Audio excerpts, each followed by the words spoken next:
12:37. What a strange time to be starting. Right? 12:36. 7. 7:36.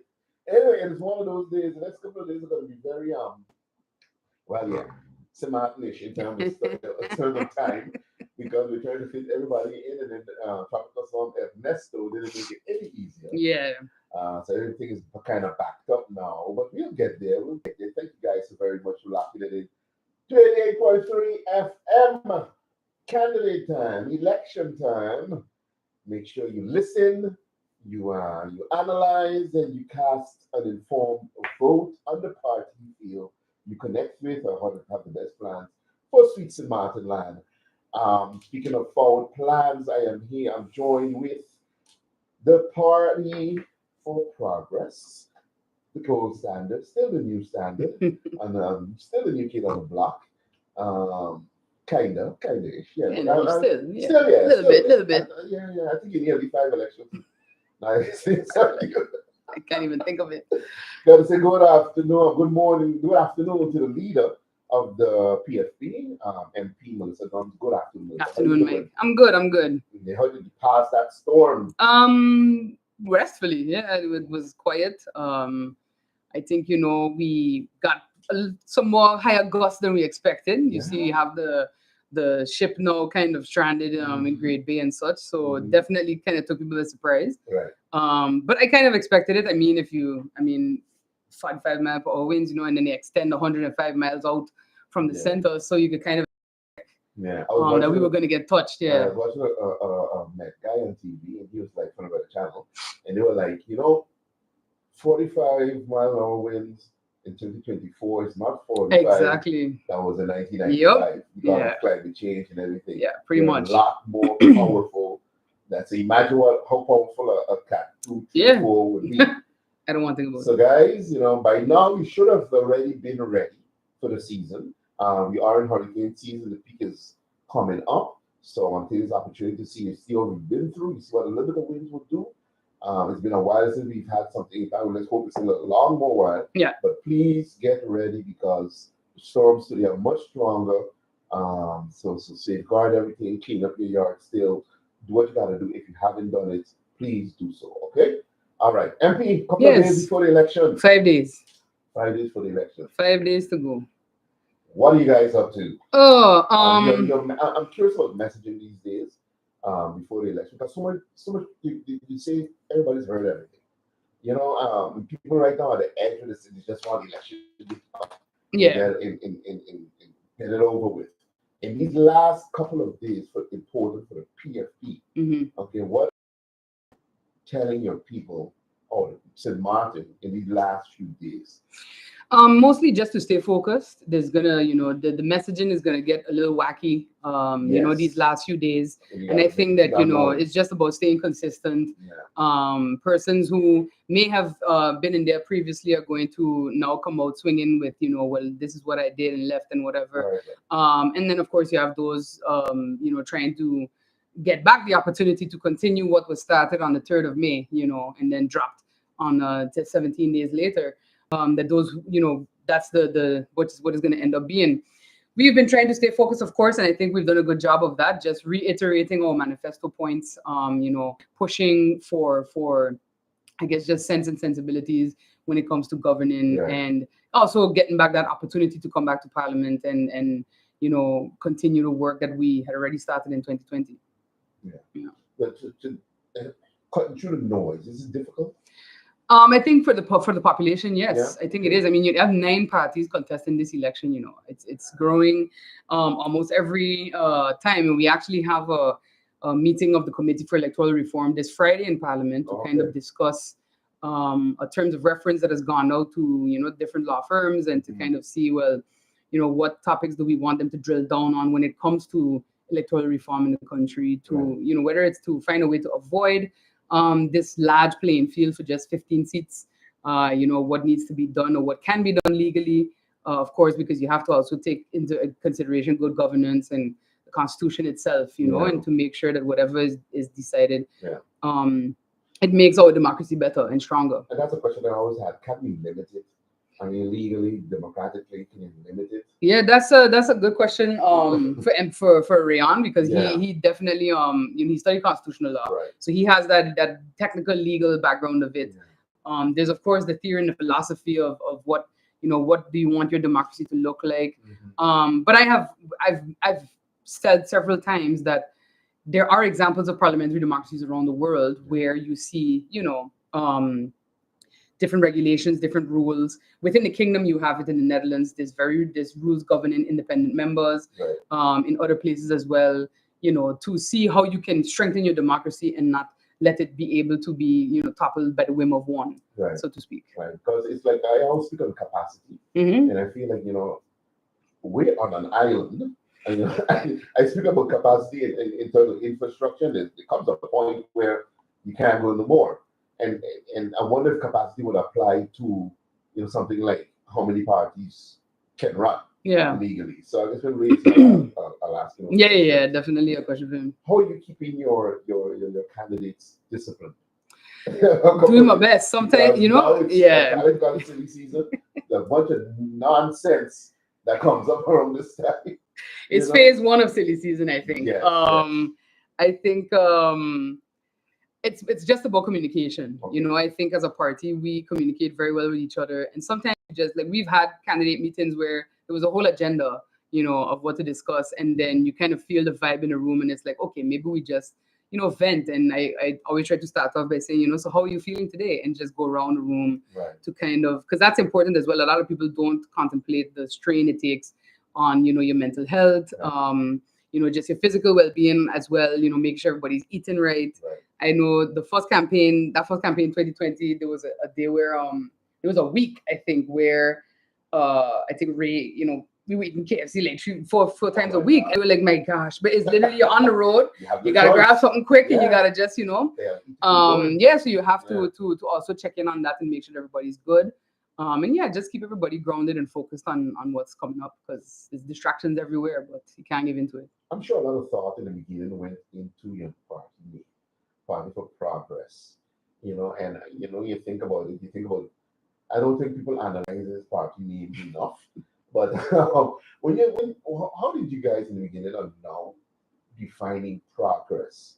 And then when you look at the different sectors on St. Maarten,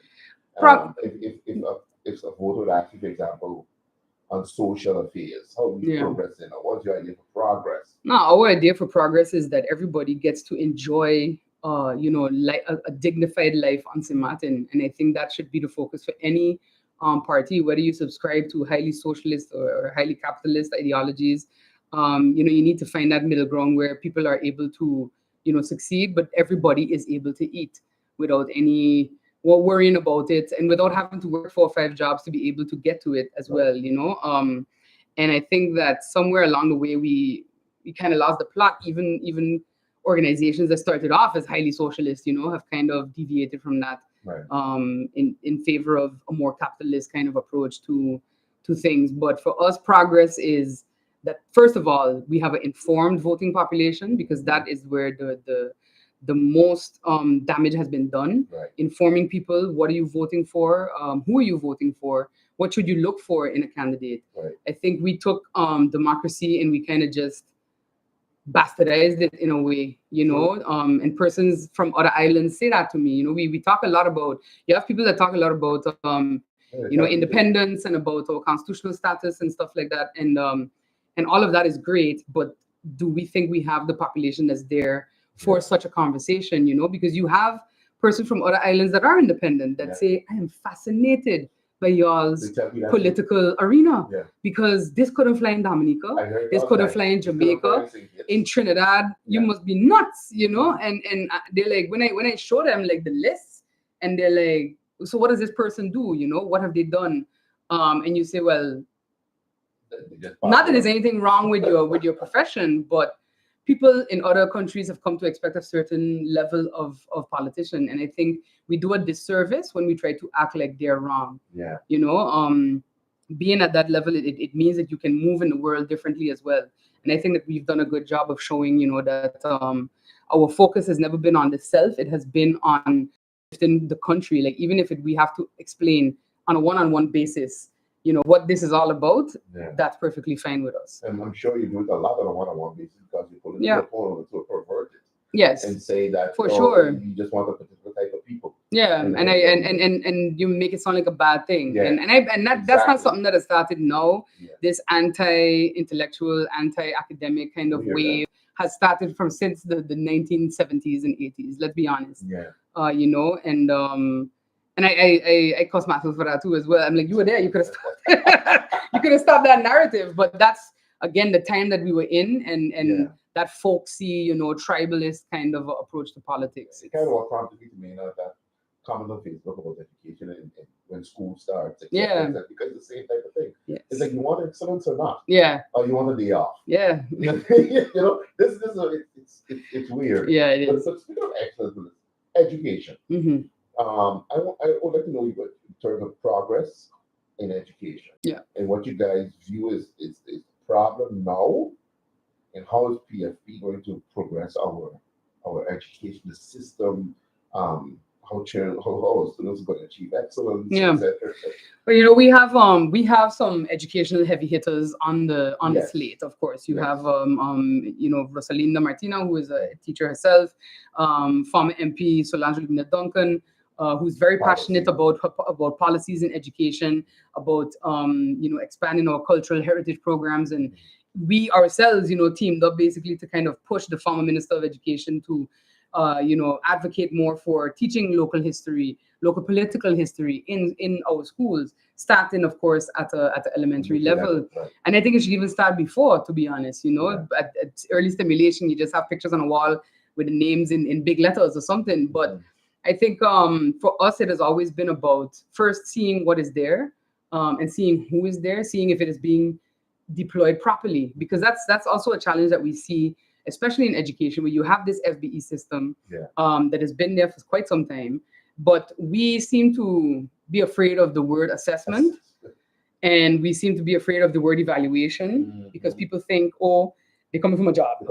First of all, teachers are definitely in a shortage the world over, but it shouldn't mean that you don't get that assessment to help you become a better teacher in the job that you're in. And I think that is where we have to kind of get away from these things being fear tactics or so, and you have to first assess how has FBE been deployed, how has the curriculum been brought over to the students. We have an issue as well with classroom sizes, the fact that there are no teaching assistants, and you need to start seeing how you can make allowances for those things to happen. But of course, that education takes money. We would love to see, for us, progress in education would be a curriculum that has STEAM at its very core. And I also want to say, STEAM at its core leads to professionals, not just in gaming, which is a passion of mine, but in cybersecurity, which we can see we need, and it's not just that. It also means that your literacy has to be on point. And literacy is something that I've talked about in Parliament and outside of Parliament. I've been pressing the previous Minister of Education, and now, behind the scenes, of course, pressing the current about the library. What is the status of that? You don't have a community space where literacy is the be all end all and can be promoted. But we also have to talk about not just literacy in reading, but tech literacy. Yes. Because what you find a lot, even with young people, they have phones, iPhones, iPads, etc. But their tech level is actually very low. Very, very low. Very low. What we were doing with a GeoCities website, trying to learn HTML, open, B/B board and stuff. They don't have that these days. Everything is kind of spoon fed to you. So you have to also look into how all of that can come together and take education one step further. And that is so true, because when I'm dealing with the kids sometimes, and you're assuming that because they're young people, they know so much about being on their phones, but when you delve into it, like, you guys don't know how to they just have their phones. There are 22-year-olds that don't know how to use Excel properly. Yes. And I love me a spreadsheet. I'm not an Excel expert, but you're right. It's just not known. And that is very. It's not, and all of that kind of it all actually is linked together. And I think for us too, progress is realizing that no ministry, no topic is an island. Everything has a role to play with itself. It's, governing is a symbiotic relationship between the people, the government, all the ministries, and everything that makes them run in between. And you have to get to a point where people feel empowered to also, make decisions and to also move in a way that they're comfortable with. I've heard, civil servants complain about a policy being there, or they will ask for it and then nothing happens with it, or they well, but you can't send that up yet. It's just a frustrating kind of atmosphere to be in, for everybody. And we want to see that change. And that is with empowering people and sharing power. What I've seen, not just the last 4 years, but I've seen it over the last 30, I would say, is, and I've mentioned it before, we've had a lot of people who hoard power, who say, well, I am the one with the title, so I am the one that decides. And that is not leadership. That is dictatorship, first of all. And that is a megalomania, second of all. Because you have persons who feel like if I ain't in the seat, it's gonna fall apart. That's right. So, and we've had quite a few of them, still have them at different ages, actually. At different ages, young and old. And I think that, until you get away from that power hoarding concept and you start to share power and just say, well, you know what to do. I trust that you do it, and just report back. Yeah. And but when it's not done, there always seems to be no accountability. But then it becomes, I am just the minister and I don't put together that document and I don't have no say in that, whatever. And that I think is the failure of understanding the definition of accountability and how personal accountability matters more above everything else. But from the government's governing standpoint in PFP, and Gumbs, how do you get around? Like, there's so many people are they're afraid to touch a civil servant, or afraid to hold this one accountable, or afraid to make that to say, you know what, thank you for your service. Yeah. Let's bring it. Is it really that difficult to fight the element? I think to put the right.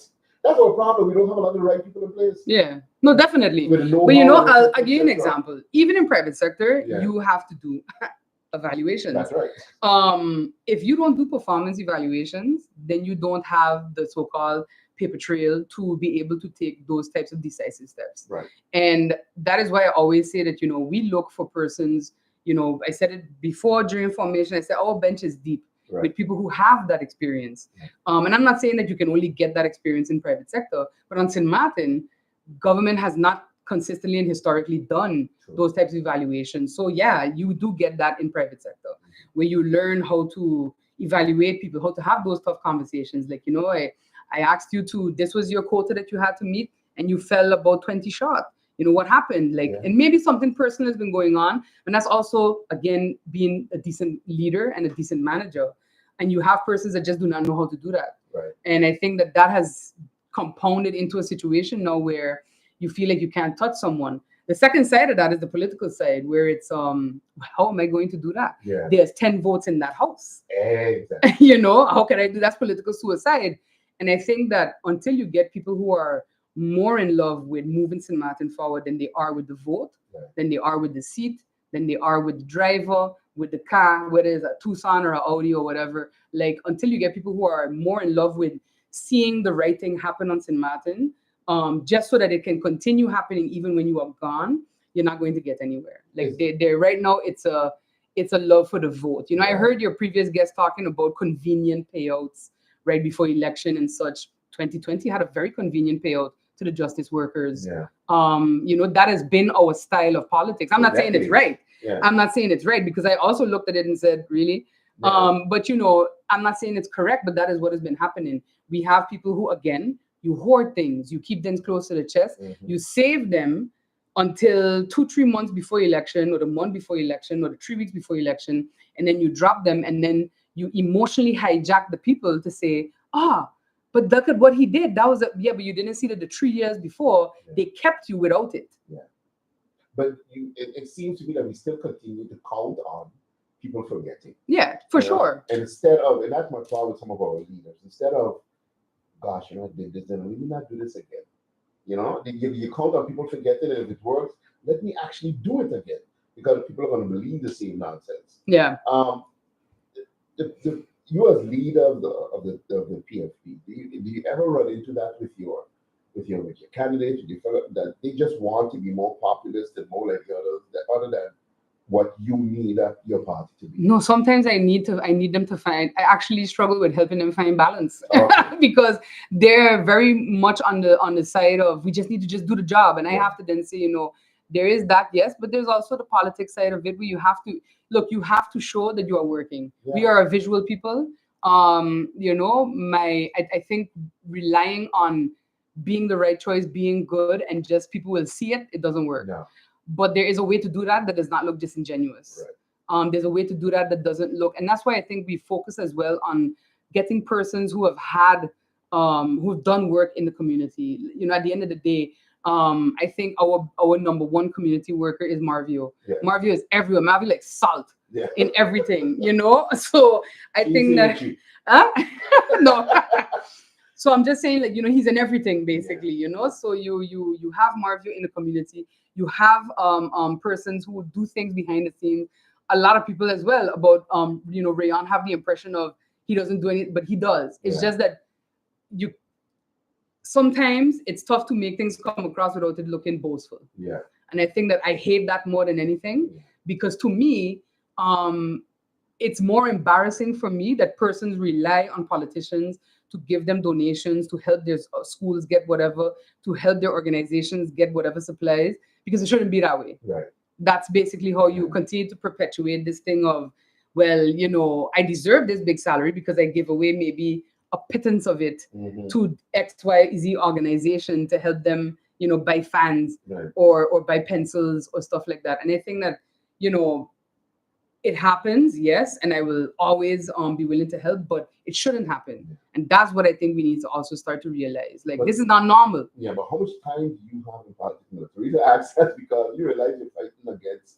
Oh yeah, for sure, decades. But that's of behavior. And that's why, to be honest, the intention has always been to continue to sort of collect people. And there are quite a few who, align with the party and who move and help whenever we need help, and whose minds are changing.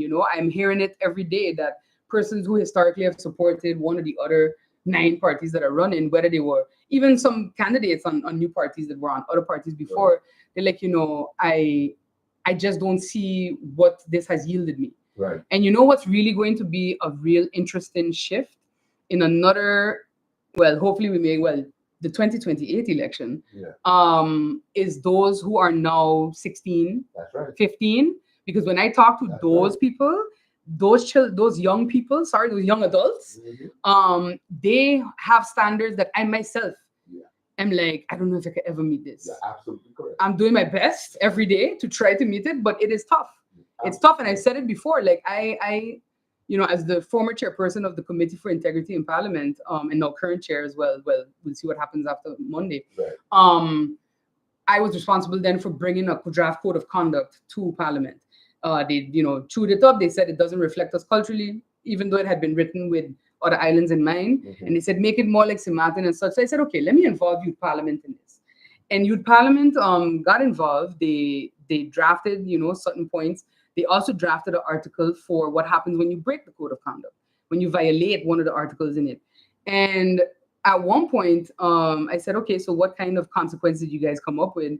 And they said, well, we were struggling here, but maybe like a fine, $2,000 if you break it. I'm like, well, that's a start. In some countries, you do get a fine for breaking a code of conduct of Parliament. And then one of them piped up and said, can't they just go to jail? I said, for a code of conduct, that is excessive. But, I said, not quite, but how serious they are about what they want to see, the type of good behavior they want to see held up in front of them. And I think that more of us would do well to listen to them, and to kind of, try to, as much as possible, emulate what they want to see in the representatives. I don't think, some of you say, we got our radicals. I don't think you'll see radicals. Oh, no, another 2 years at least. 2028 is going to be very interesting. This generation is a different breed altogether. But, I need to ask people to come here all the time. People out there in the community just so frustrated. They want a lot of fluff. I'm seeing Theo style. billboards going up with projects and stuff. I call it the style. Like he's the first to do it. First one, yeah. With showing billboards, Yeah. vanity projects, I like to call them. And to me, that's people. That's neither here nor there. Yeah. You need to be how you going to improve my life. Yeah. I want more money. I want to make the money I have stretch. Yeah. I don't want no fuel costs or less fuel costs. These are the little. I want better internet service.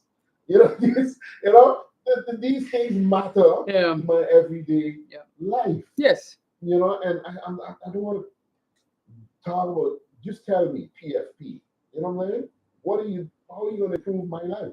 You have to improve how government spends its money and how government makes its money. Okay. You know, I've said it may not sound flashy, but that's actually what you need. It's never the flashy stuff that actually trickles down. That's very much that trickle down idea is very Ronald Reagan. Yes. And I hate Ronald Reagan. I think Reaganomics has done so much damage to Black and brown people in the United States. To this day, it continues that mentality continues to damage them. So, so to have to have that mentality continue to be what we look at here again, that is a power hoarding mentality. Things do not trickle down like that. Let's be for real. Right. If things trickle down like that, people wouldn't need 4 or 5 jobs. You understand? By the time it trickles down, it's a cent. Right. The 100,000 or whatever that has hit at the top, by the time it makes it to the average person, it is maybe a cent that you're getting. So you have to change that mentality first of all, because that is what I see with these vanity projects. Yeah. Well, it's $100 million project. Okay, nobody at the lower end of our living spectrum is going to see that. Yeah. It might be a cent, maybe less than that by the time it gets to them. Yeah. And I think we've always focused on tightening up government spending, first of all, and trying to deviate our industry. To be honest, I think we are so far along in tourism that it will be tough. Yeah. But there are options out there if only persons were to follow through, I think. Yeah. And I would like to see, we've always as well supported entrepreneurship, but I also want to see entrepreneurship support job creation. Because right now what you see is entrepreneurship that is very much one person, maybe 2 or 3 helping, a lot of mom and pops, and there's nothing wrong with that, but you have to see it grow into something more. I participated in a webinar. We were still in lockdown, and I think this was late 2020, and it was a World Bank seminar. I found it, I signed up for it, fine, and it was different persons from Jamaica, Barbados, Trinidad, and such. And one of them said that in Jamaica, in 2019, they had, in 2016, they had had about 2,000 startups, like entrepreneurs, like one-person businesses. Right. And that the intention, of course, was to see them evolve and such. And to date, so that's now about 4 or 5 years down the line, not one of them had created a job in Jamaica. Wow. So, and I think that's also what you have to look at. Like, job creation is not just the responsibility of government, it's also the responsibility of business persons or the private sector. So you have to see how you can support that. But to get back to your question, definitely pushing more for better government spending, that tightening up of where money goes, that tendering. Hopefully after this, my intention is to run to Parliament because we have been talking a lot about this decree to regulate tendering in government, as well as just the accountability ordinance itself, and how to handle procurement on a better level, because that is how you regulate public spending. Right now, tendering is on an ad hoc basis, and it's, again, to dial back to that power hoarding concept. It may not be blatant, but it will pop up still. You look at the waste management tendering process that happened, that the ombudsman then put under a systemic investigation, right? That had glaring inefficiencies in it, questions of, did it go the right way that tendering is supposed to go? But of course, we don't have a tendering policy for the entirety of government, because ministries cannot have their own tendering policy. Then you fast forward to 2022, where there was another tender put out for trenching. That contract still has not been signed. It's going to be signed hopefully this week. Why wasn't it signed? Because when the tendering process finished, at the time, management and the minister said, well, I don't really agree. I think something went wrong. And now you have, in the midst of hurricane season, we have to do ad hoc tendering, as the minister, Patrice, has explained himself on the radio. So I think that once you start to tighten up on the way that government uses your money and my money, essentially, and every taxpayer's money, you'll see programs in education come out. You will see that STEAM education roll out. You will see the possibility for credits on renewable energy, and if you want to develop for yourself. And then you'll also see that pump back into entrepreneurship and job creation and overall social development. Because right now where it's at, and I think one of the main things that we would love to see happen, and that was the intention this governing period, had we not had the fall of government, is to finally establish a poverty line. Yes. Because that's also part of it. As members of parliament, we do enjoy a high remuneration, the highest of anybody in the kingdom. And I've heard the arguments, well, we set the salary high because we thought it would attract a better politician. And that's not usually how that works. Actually, that's not ever how it works. Yeah. I think if you look back in the day with what politicians used to make, that's when you had some people of good character and of quality that fought to bring St. Maarten forward. Yes. And when I look sometimes at the parties that some of them created, that is not what they intended at all. No. I know Vans will be spinning. No. Spinning only? Spinning.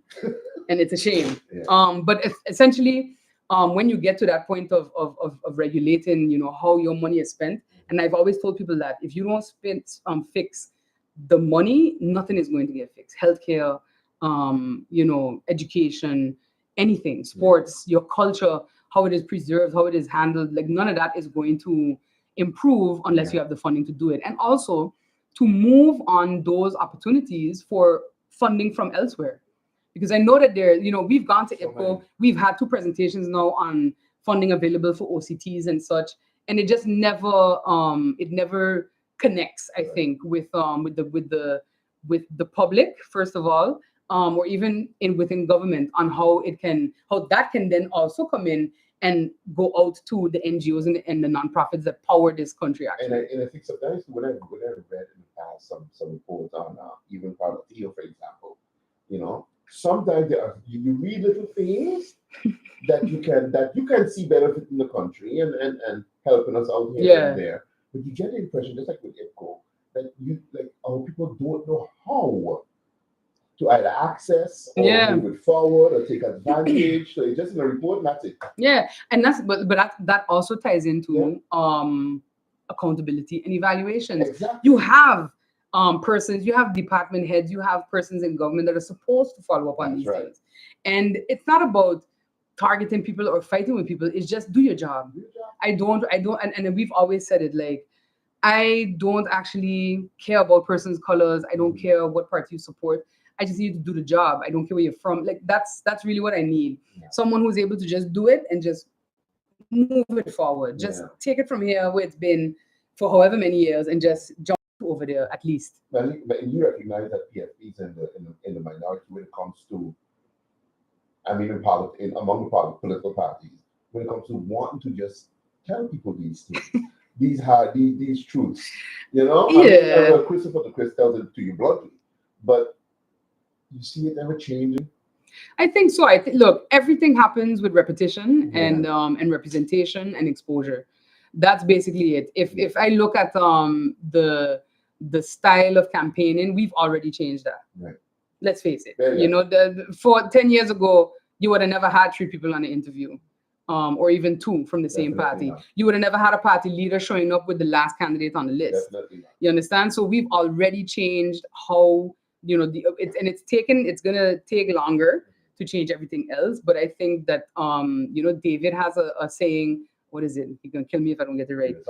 David Solomon when it came to his solar journey. Yeah. But it can be applied to everything. I think first slowly, then surely. Yes, that's what it is. Don't kill me.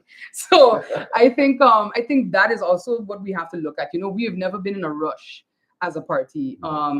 We get cussed off for not joining a coalition in 2020, but that was also, why must I be in a rush? I think, Mike, this is when people are in a rush to be in a minister's seat, I'm always very wary of them. Yeah. Because it says to me that you, first of all, maybe you're looking for a little status, maybe you're looking for a little shine, and that should never be the main point of departure that you're taking. I also look at it as this is a burden that you're taking on. Yeah. You're carrying a country, the lives of over 50,000 people on your shoulders.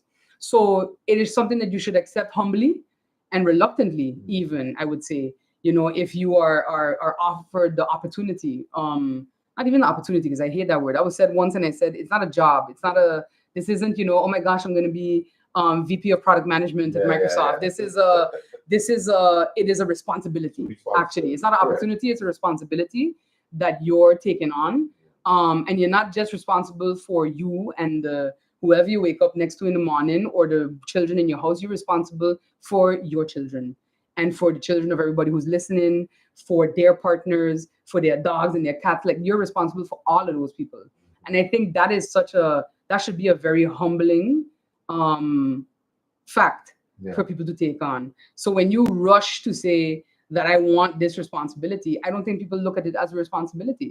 And that's why you see a lot of egos pushing people into this arena. And I think that, we have come from it as, I don't really care about my ego. I just want to see things done.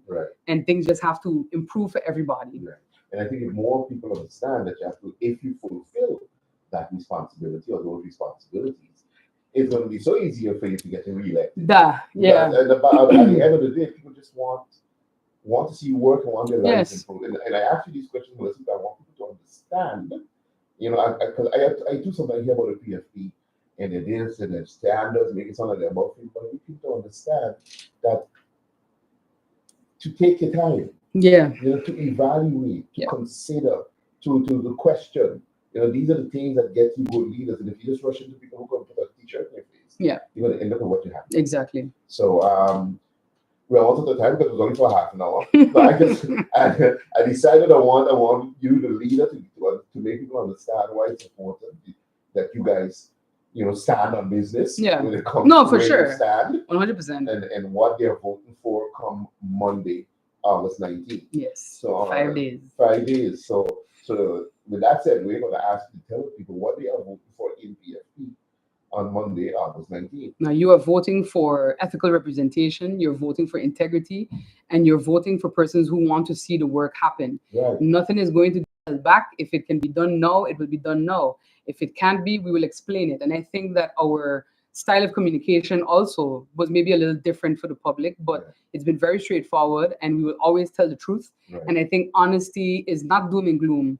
Honesty is willing to let people make their own decisions. Because you showed them the truth of yourself, the truth of your party, the truth of their own country, and to not have them walking around as if we're living in the land of Camelot. It could be, but it takes a lot of work, it takes dedication, and it takes people who understand that they're taking on a responsibility, not a title, not a car, not a business class ticket. They're taking on the responsibility of over 50,000 people onto their shoulders.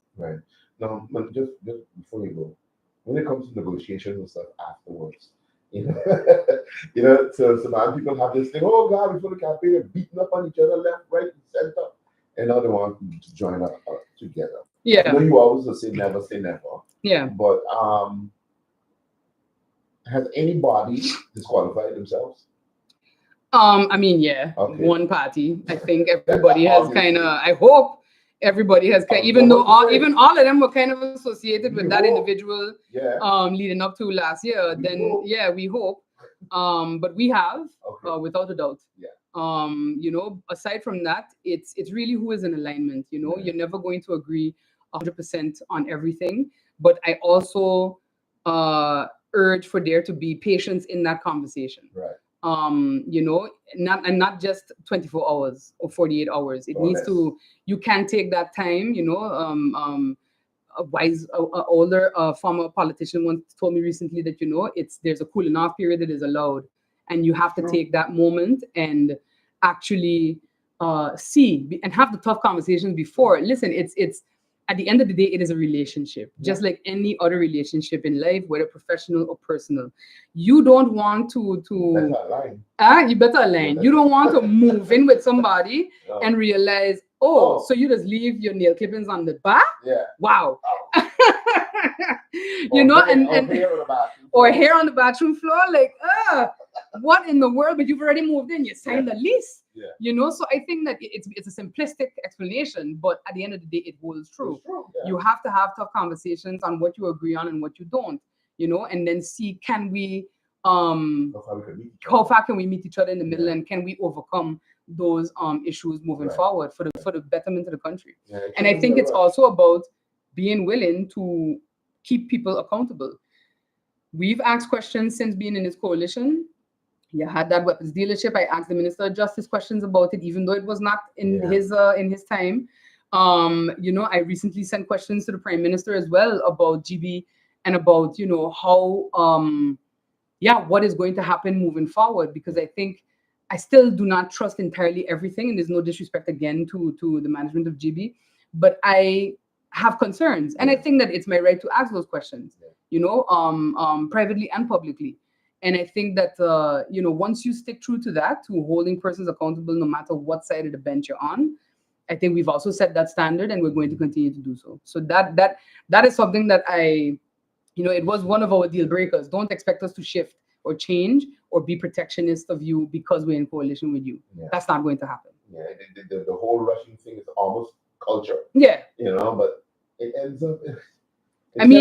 take a nap first, no? Yeah. Like we just fit. It's 4:30 in the morning, my guy. Like just go sleep. By 2 o'clock sometimes, it's morning. That's not usually. I also when you look at the Netherlands and other countries and stuff, when they talk, they come together, they look at all the issues. Can we meet? Can we do blah.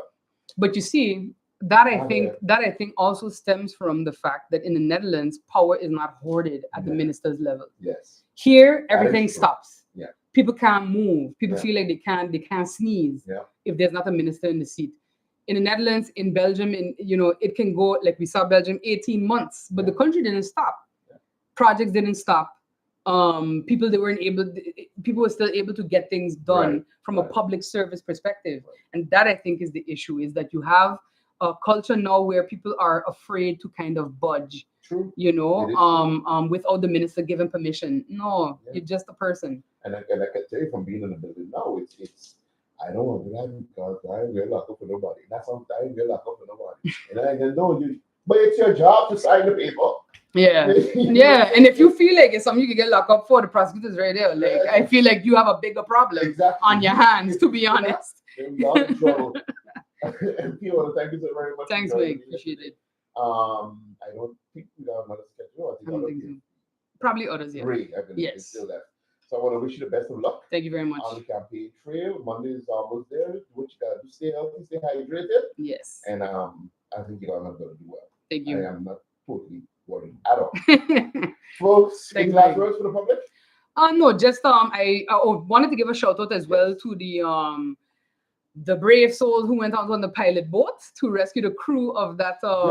Because as somebody I got my captain's license for small craft, of course, but me, I was like, yo, y'all are brave. I definitely give it up to them. So shout out to them for undertaking that. And again, that is all part of service and just being there for for people when they're in need. And I definitely give them their props. I saw the video. I gotta give them props. I don't know, those who know me know I have a boat phobia. Oh really? Oh yeah, I don't want those.